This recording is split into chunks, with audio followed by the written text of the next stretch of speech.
Hi, this is Brandon Spilley here with another episode of Thirst Training Talk, and today we're going to talk about linear periodization and what linear periodization is and some general nuances about the programming style.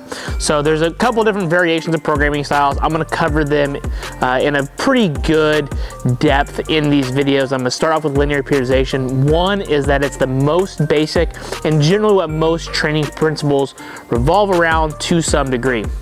So linear periodization really simply is linearly you're going to make progress over the time that you're training. This could be over the course of your career, this could be over a training block, this could be over an annual plan or even a quadrennial if you're looking at like an Olympic model.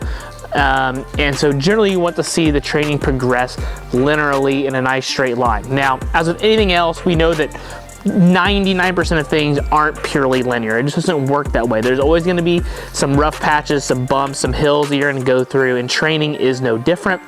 But from linear training models, what we're basically after is that over the course of the time that we're training, let's just say a 12-week training cycle or 3 months, that over time we're going to get stronger or improve performance over that 12 weeks.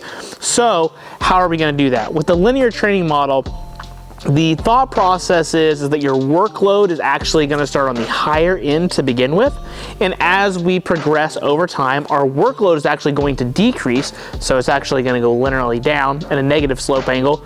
But while that volume is decreasing, intensity is going to increase over time. So essentially the loads that you're going to use for the training purposes are going to increase. So a really good example that I like to use with many of my interns when we're talking about this is that generally that's what you're taught in school first and foremost. So if you go to get a bachelor's degree in exercise science or related field, the main thing you're going to be subjected to is linear periodization. And there's nothing wrong with that. I think it's a good backbone to understand, but to really understand the nuances of how this might be good, especially for beginners, it's the easiest way to make progress, and it's very easy to track over time. And this is where most beginners should start their strength conditioning and training, just to get their feet wet and understand and milk the progress from it. Because if you are new, you can make really good progress from this training style. So what you would do, for example, we'll just start off with week 1 and I'll kind of progress over week 12. I'm not going to go to each week, but kind of give you an idea of how things would go. So the beginning, you might start off with say 3 sets of 10 on all your exercises, whether that be a squat, a bench press, a deadlift, a row, a lat pull down, dumbbell bench press, anything that you're doing, almost everything is going to be like 3 sets of 10, 3 sets of 12, somewhere around there. So that would be considered a higher volume approach. Your volume of work that you're doing is quite a bit. You've got a good amount of sets, just enough to stimulate some work, but you've also got a lot of reps to get plenty of practice in, and your intensity is going to be lower. By intensity, I don't mean how hard you're training, I meant the percent of your 1 rep max. So hypothetically speaking here, we would be talking around the 60 to 70% range of your best. I'll talk about the pitfall of that here in just a little bit. But that's basically where you would start on week 1. The goal over that 12 weeks in this example would to be get up to that 100% range that we're going for. So basically you start in more of a hypertrophy phase, which would be that 3 by 10 to 12, 4 by 10 to 12, something like that. And then over the course of the month, you're going to progress. Your reps are going to decrease. So if you're doing 10 to 12, by the end of the first month, you might be in an 8 to 10 rep range. Then over the next month, then you're going to start dwindling down into like a 6 to 8 rep range, maybe even down to 5 as you start to get into some of those strength qualities at the later end of that second month. So we're talking maybe 3 by 5, maybe even 4 by 5, something like that, 4 by 6. Then over that last month, weeks 9, 10, 11, and 12, give or take, you're basically going to start to see that dwindle down into 4s or 3s, and then 2s and 1s, and then that's going to give you your 1 rep max, so to speak, or your 100%.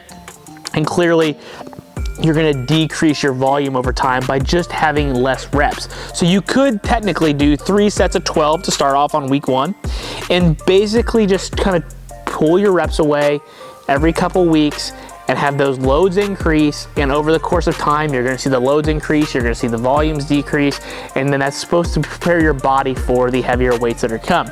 Now, Through Western periodization models, generally when you start getting in that 80% range, they generally want you to start to begin to do more 2s and 3s for a power aspect of it. If you're talking about sports, a couple weeks out from starting your season, so you take those 80% ranges and do them for 2s or 3s for some speed or some intent, and there's nothing wrong with that. That's just kind of a way to look at that model from an athletic perspective.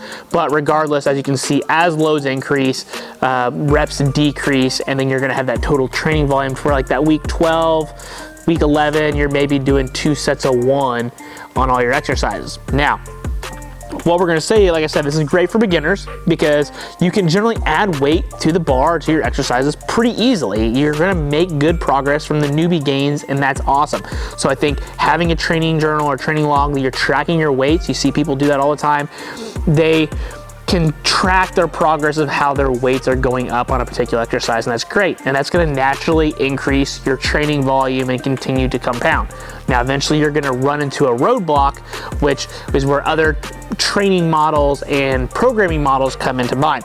So I've got on the pros here, this is the exact paper that I use with my interns, by the way, that's great for beginners, and it's also great for short seasons or periods of training. So if you know you've got a really short stint, 6, 8, 10 weeks, and you really want to try to ramp those weights up, this could be a really good training model for you to use.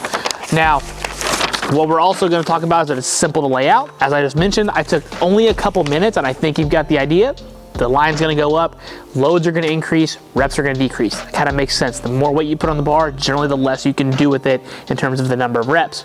Now, what are some of the cons? Now, this is not an ideal training method for more advanced trainees. As I mentioned, the longer you train, the body gets used to those stimuluses and those adaptations, and it's harder to break through those plateaus by just continuing to add more weight to the bar. You've got to monitor recovery, how you're feeling, your overall training density, things like that all come into play as you become more experienced, and you have to find a way to give the body new novel stimuluses more so than just adding load to the bar. There's plenty of other variables that are there for you to be able to make progress.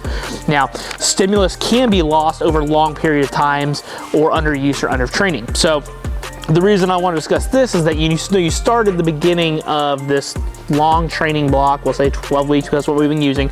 The beginning, you're doing 3 sets of 10 to 12, right? That's generally very hypertrophy related. When you get to the end, you're doing singles and doubles, 1 or 2 reps, though it's very, very strength heavy, right? Now, obviously you're not going to build a whole lot of muscle with purely strength related exercises. There's not enough time under tension, there's not enough metabolic stress to be able to build muscle, and unfortunately when you've built muscle at the beginning, the thought process is you want that muscle to stay around. And while yes, it technically will, it's not like your muscles are going to wither away. However, you're not giving your body hypertrophy training to continue to stimulate new muscle growth or protein synthesis into that regard. It's a different training stimulus. And so that hypertrophy training can start to fall off. And if you're somebody who needs to hold on to muscle mass, let's say a lineman, for example, they want to be able to carry that mass to be big on the line.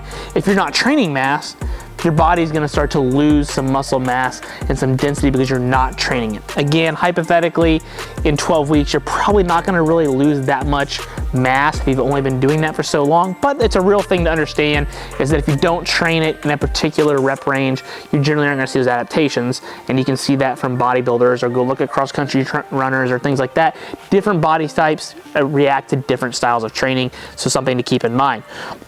The other thing is that if you're peak of your competitions or your goals change, it's very hard to adjust the training plan. So you've got this hypothetical 12-week period, you're trying to get ready for a powerlifting competition or a particular sporting event or something like that, and you've got that date on the calendar and you plan backwards from 12 weeks out. Let's say you're 6, 8 weeks in, and for whatever reason the date gets moved up or it gets moved later. Then you've got to be able to pivot immediately and say, how am I going to adjust my training to get me ready for that particular competition? And that becomes more challenging because you've basically planned this linear growth model and now you've got a speed bump. So do you pull back? Do you push faster? Do you stay in a phase or that rep range area for a longer period amount of time? Do you kind of give yourself a mini deload, so to speak, so that you can get to the end in one piece? Lots of questions there. And we know that from a training perspective that one, goals change, but everybody's body adapts differently to the same styles of training. So you may be a fast adapter or a slow adapter, and it all depends on body type, whether you're female, male, all that kind of stuff comes into mind. So that's another major pitfall. Now, the other thing that I want to discuss about this is that all training to some degree is linear, right? You're going to get stronger over time as long as you do the little things and continue to show up and be consistent. And so what we need to understand is that linear happens in all training models to some degree. We're just mainly talking about a particular block or a couple blocks of training where we're trying to linearly ramp up just through everything.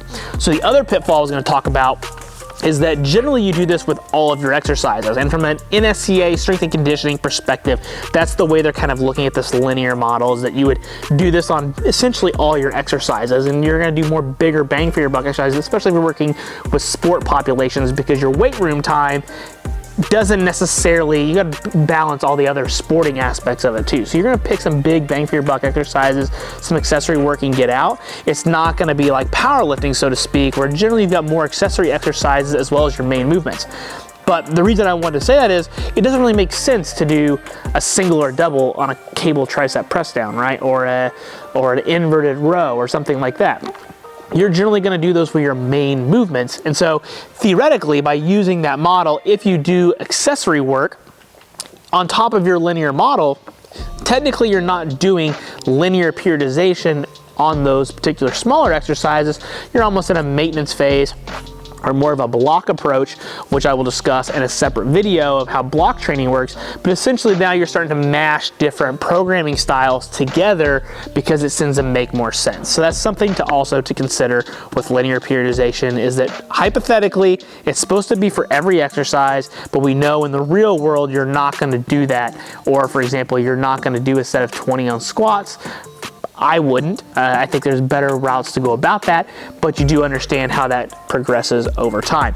So that is, in a nutshell, linear periodization, how you would go to lay it out, and all the little minor nuances of that programming style. Again, I think there's definitely some weight behind it. I think anybody that's super noob needs to use more of a linear method to learn how to train. Keep your exercises the same. That's another thing I didn't really discuss, is usually your exercises would stay the same in a linear model as well, because you're going 12 weeks and you're wanting those loads to increase over time. So you want the same exercises so that you can, especially if you're looking, using powerlifting for example, if you're doing your back squat, your bench press, and your deadlift, you want to keep those in all 12 weeks to be able to continue to add load to the bar each week and progress over time. It makes it easier to track, where if you start throwing in different bar positions or different variations like that, you're starting to tap into some of these other programming models, which again, not a bad thing, but that wouldn't be classic linear periodization. So that's linear periodization in a super simple nutshell.